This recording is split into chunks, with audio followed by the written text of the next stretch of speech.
वैसे मैंने कभी इतनी पब्लिक नहीं देखी। आप जितने भी लोग आज मेरी बात सुन रहे हैं, बड़े गौर से आज मेरी, क्योंकि मैंने आज आपको लाएमल देना है कि हमने ये ना गुलामी कबूल करनी है, ना ये इंपोर्टेड हुकूमत कबूल करनी है, जो साम्राज्य उनकी जूते पॉलिश करके जो आज ऊपर हमारे मुल्क पे मसलत की गई है। तो मैं आज आपको लाएमल दूंगा कि मैं किसी सूरत इस हुकूमत को कबूल नहीं करूंगा। मेरे मां बाप एक गुलाम हिंदुस्तान में पैदा हुए थे और उन्होंने पाकिस्तान की तहरीक में शिरकत की थी, और बचपन से उन्होंने मुझे एक चीज बताई कि तुम खुशकिस्मत हो कि एक आजाद मुल्क में पैदा हुए हो। और मैंने जब क्रिकेट की ग्राउंडों के ऊपर अपने मुल्क का नाम ऊपर किया और हमारा पाकिस्तान आहिस्ता आहिस्ता आहिस्ता क्रिकेट की दुनिया में ऊपर जाना शुरू हुआ, तो हमें फख्र होता था कि हम वो पाकिस्तानी हैं जो एक आजाद पाकिस्तान को दुनिया में उठा रहे हैं। जरा थोड़ा सा सब्र से सुने ये साजिश हुई क्यों। मैं जब से वजीर आजम बना, मेरी सबसे बड़ी कोशिश ये थी कि हमारी आजाद फॉरेन पॉलिसी बने। आजाद फॉरेन पॉलिसी का मतलब ये कि हम जो भी फैसले करें अपने लोगों के मफादात के लिए करें। मैं अपने लोगों को किसी बैरूनी मुल्क की उनके मफादात के लिए कुर्बान ना करूं। ये वो लोग जो आदी हुए थे पाकिस्तानियों को हुक्म देते थे, धमकियां देते थे, एक ही टेलीफोन पे सारी बातें मनवा लेते थे। मैंने ये भी फैसला किया जिस दिन मैं वजीर आजम बना कि मैं हर इंटरनेशनल फोरम में एक बात उठाऊंगा कि जो इस्लामोफोबिया और हमारे नबी सल्लल्लाहु अलैहि वसल्लम की शान में गुस्ताखी करते थे, मैंने फैसला किया था कि यूनाइटेड नेशंस में उठाऊंगा, ओआईसी में उठाऊंगा, हर फोरम पे उठाऊंगा, क्योंकि हमारे मुसलमानों को 1.5 अरब मुसलमानों को यह तकलीफ देते थे। वो भी पसंद नहीं आई। हुक्म आया बाहर से कि आप रूस क्यों गए। मैं रूस इसलिए गया, एक पाकिस्तान में गैस खत्म हो रही है, हमने उसे गैस का कॉन्ट्रैक्ट करना था, लेकिन 2 और चीजें, रूस हमें तेल 30% कम कीमत पे दे रहा था, उसके अलावा हमें 20 लाख टन गंदम इंपोर्ट करनी थी रूस से, वो भी हमें 30% कम कीमत पे दे रहे थे। मैं इसलिए गया था कि मेरे लोगों को फायदा था, मेरी आवाम को फायदा था, मैं महंगाई कम कर सकता था। और ये देखें कि हिंदुस्तान जो अमेरिका का करीबी एलाई है, स्ट्रेटेजिक एलाई है, वो तेल मंगवा रहा है रूस से। उसको अमेरिका ने कहा कि ना तेल खरीदो, उसने आगे से सीधा जवाब दिया अमेरिका को कि हम अपने लोगों के मफादात के लिए फैसले करते हैं। यानी कि हिंदुस्तान की फॉरेन पॉलिसी उनके लोगों के मफादात के लिए, और हमारी फॉरेन पॉलिसी किसी और कौम की मफादात के लिए। ये भी पसंद नहीं आई बात, चाइना से ताल्लुकात वो भी पसंद नहीं आए, तो तब बाहर से साजिश होनी शुरू हुई। लेकिन ये याद रखें कि साजिश कभी मुकम्मल नहीं हो सकती जब तक अंदर मुल्क के मीर जाफर और मीर सादिक ना बैठे हों। मीर जाफर वो गद्दार था जिसने अंग्रेजों के साथ मिलकर मुसलमानों की हुकूमत, सिराजुद्दौला की हुकूमत गिराई। जाती मफादात के लिए।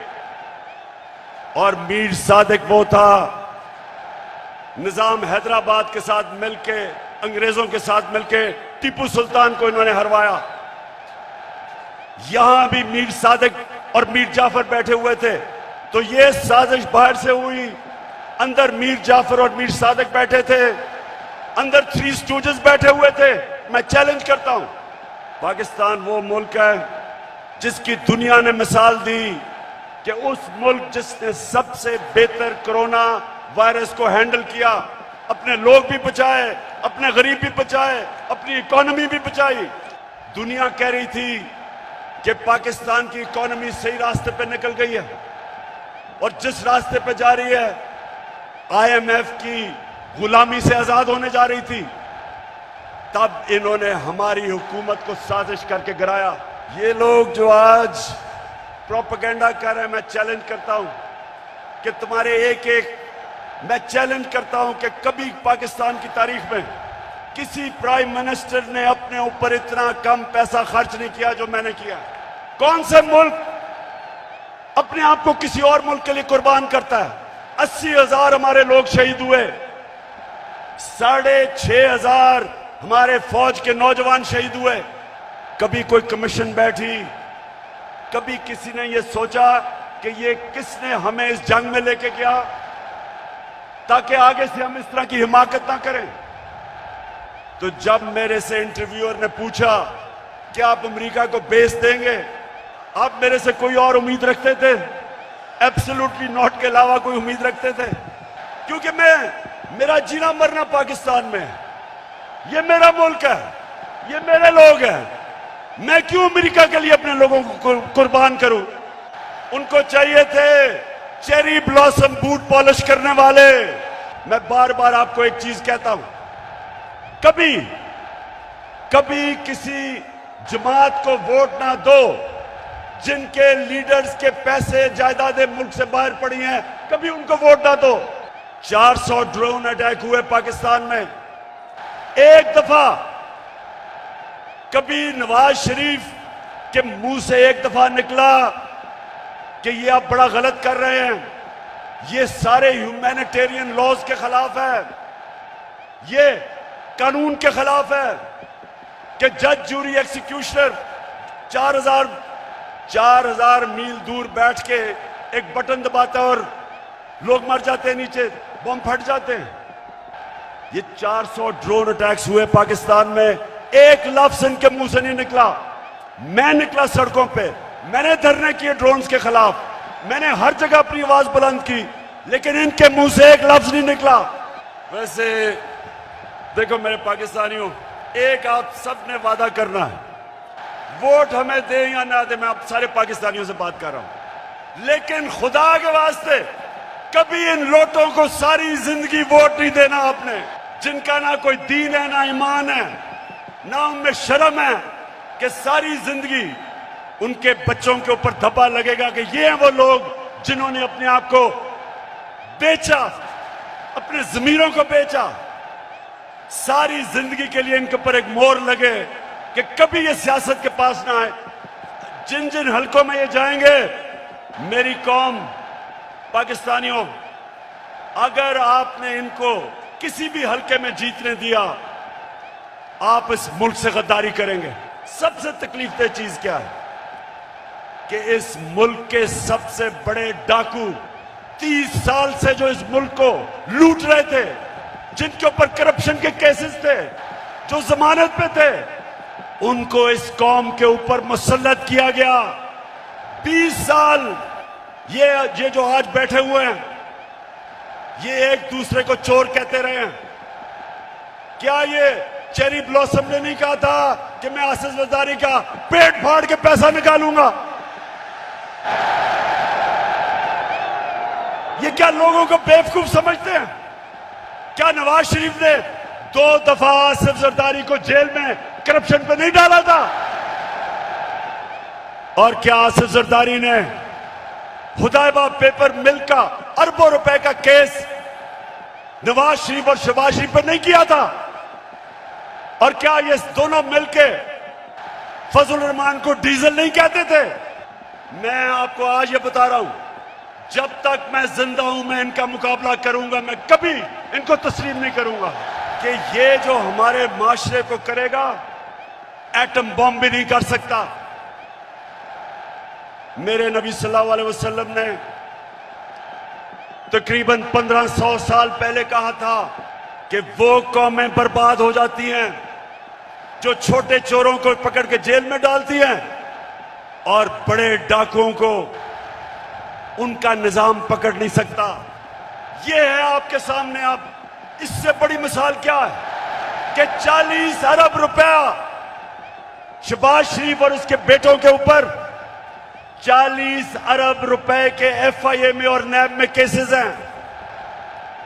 एफआईए के 16 अरब रुपए इसके नौकरों के नाम पे एफआईए ने पकड़े हैं और इस आदमी को प्राइम मिनिस्टर बना दिया। उसामा बिन लादेन को पाकिस्तान में आके इन्होंने खत्म किया। 3 दिन कोई बोला नहीं। प्रेसिडेंट ओबामा अपनी किताब में लिखता है कि मुझे बड़ा खौफ था कि मैं सदर जरदारी को जब टेलीफोन करूंगा वो बड़ी मुजम्मत करेगा कि तुमने हमारे मुल्क में आके ये किया क्या। कहता जब 3 दिन के बाद मैंने जरदारी को टेलीफोन किया तो कहता मुझे मुबारक देनी शुरू कर दी उसने। आपकी कभी दुनिया इज्जत नहीं करेगी जब तक आप अपनी खुद इज्जत नहीं करेंगे। मैं आज आपको आजाद करने आया हूं, अहद लेने आया हूं। हमने इकबाल का शाहीन बनना है। हमने किसी सूरत किसी के सामने झुकना नहीं है। कुरान में अल्लाह कहता है मैंने इंसान को अशरफुल मखलूकात बनाया, सबसे अजीम मखलूक। फरिश्तों को कहा कि इंसान के सामने झुको। शैतान को उन्होंने जन्नत से निकाला एक वजह से, इबादत तो वो सबसे ज्यादा करता था अल्लाह की, क्योंकि उसमें तकब्बर था। कहता मैं इंसान के सामने नहीं झुकता। और अल्लाह ने उसे कहा कि तुम्हें भी अंदाजा नहीं कि मैंने इसको क्या सलाहियतें दी हैं। और कुरान में फिर ये भी है जब इंसान ऊपर जाता है तो फरिश्तों के उससे ऊपर चला जाता है, लेकिन जब वो गिरता है जानवरों से नीचे गिर जाता है। हमारे ऊपर है, हम ऊपर जाना चाहते हैं या जमीन पे रेंगना चाहते हैं। पाकिस्तानियों, आप एक दफा फैसला कर लें। जब आप फैसला करेंगे कि हम किसी सूरत स्वाए अल्लाह के किसी के सामने नहीं झुकेंगे, आपकी परवाज ऊपर चली जाएगी। जिस दिन ला इलाहा इल्लल्लाह का मतलब आप समझ गए, आपकी जंजीरें टूट जाएंगी। ये जो गुलामी की जंजीरों में हमें डालना चाहते हैं टूट जाएंगी। अब सब उठ जाएंगे। 22 करोड़ लोग हैं, लेकिन ये चोर और डाकू, पैसे के गुलाम, अगर ये आपके ऊपर बैठे रहे, ये मुल्क कभी आगे नहीं बढ़ेगा बल्कि नीचे जाएगा।